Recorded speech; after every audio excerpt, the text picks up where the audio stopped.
Start. अनुच्छेद 370 हटने के 2 साल बाद पहली बार देश के गृह मंत्री अमित शाह ने जम्मू कश्मीर में 3 दिन बिताए।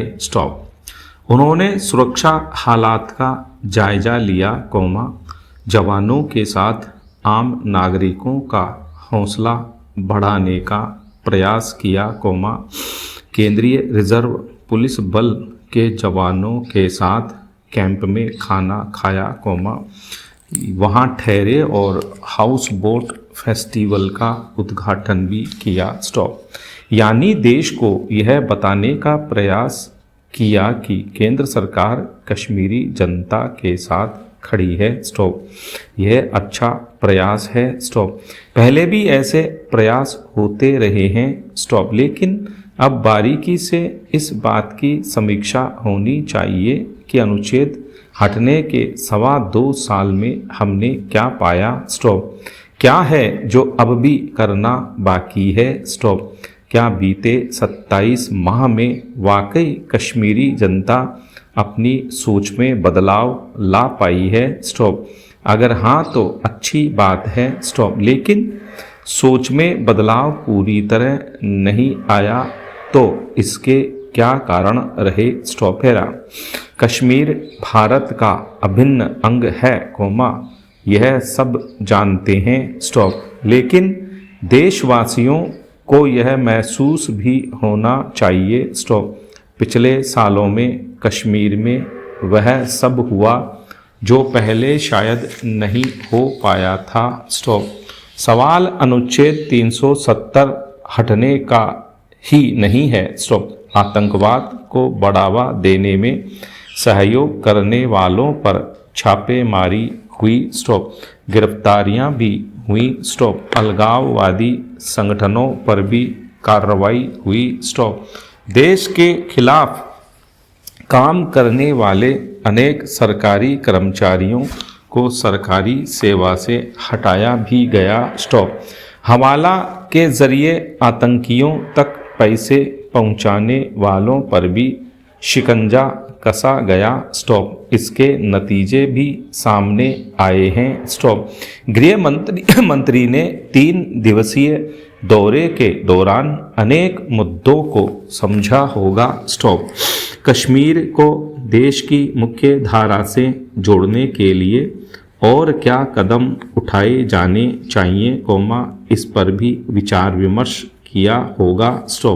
जाहिर है कि केंद्र सरकार को इस समय ऐसे कदम उठाने की ज़रूरत है, जिनसे कश्मीरी देश से जुड़ सकें और गैर कश्मीरी वहां से निकलने की भी ना सोचें। देश को कमज़ोर करने के प्रयासों में जुटे चंद लोग एक बार फिर कश्मीर में भय का माहौल पैदा करना चाहते हैं।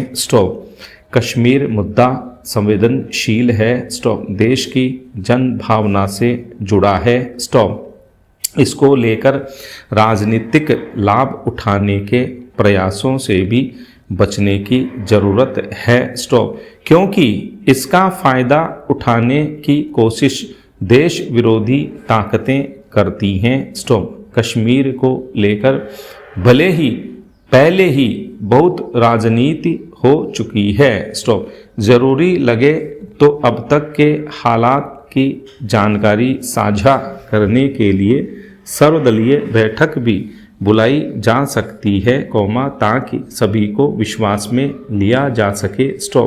वोटों की राजनीति अपनी जगह है, पर यह राष्ट्रीय मुद्दों पर हावी नहीं होनी चाहिए। यह समय आरोप प्रत्यारोप का भी नहीं है। कश्मीर के लिए सभी को एकजुट होना होगा। जनता को राहत देने के लिए शुरू किए गए राजस्थान सरकार के महत्वाकांक्षी अभियान प्रशासन शहरों के संग की सांसें फूल रही हैं। राज्य सरकार ने जो लक्ष्य पहले दिन के लिए रखा था, वह 1 महीने में भी पूरा होता नहीं दिख रहा। प्रशासन शहरों के संग अभियान शुरुआत के दिन 2 अक्टूबर को 1 लाख पट्टे देने की तैयारी का दावा किया गया था। स्टॉप। दावे की हवा तो पहले ही दिन निकल गई थी, लेकिन अब 1 महीना होने को आया और 50,000 पट्टे वितरण का आंकड़ा भी पूरा होता नहीं दिख रहा। स्टॉप। आंकड़ों ने जता दिया है कि सरकार की नीति भले ही नेक हो, लेकिन नौकरशाही की नीयत भी साफ होनी चाहिए। स्टॉप।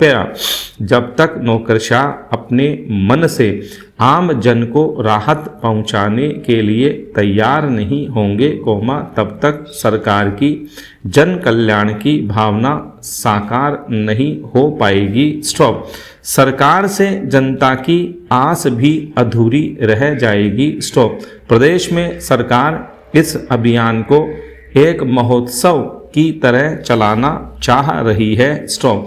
अभियान के शुरुआत के दौरान एक अति उत्साहित आला अधिकारी ने तारीफों की बौछार तक कर दी। स्टॉप।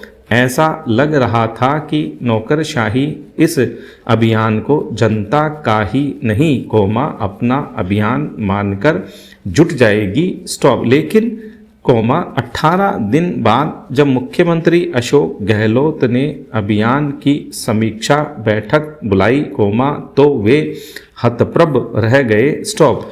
उन्होंने आला अधिकारियों को लताड़ भी पिलाई। स्टॉप। समीक्षा बैठक में संबंधित आला अधिकारी भी मौजूद थे। स्टॉप।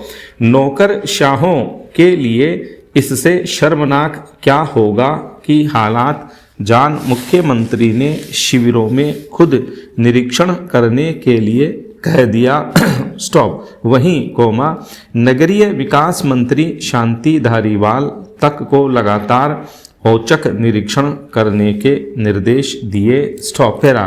बात एक अभियान की नहीं है। स्टॉप। प्रायः सभी अभियानों में ऐसी सुस्ती देखने को मिलती है। स्टॉप।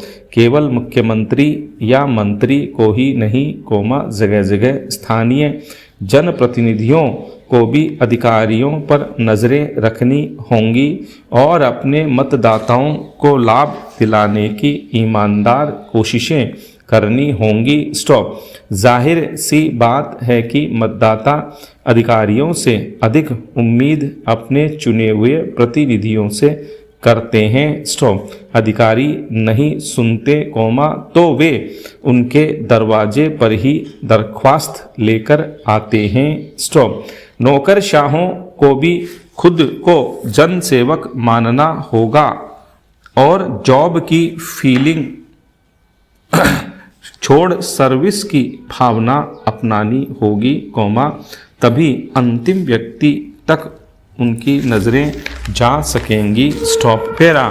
हिंदुस्तान की एक बड़ी आबादी गरीबी की वजह से आज भी हाशिए पर है। स्टॉप। भूख और कुपोषण इसकी एक कड़वी सच्चाई बनी हुई है। स्टॉप।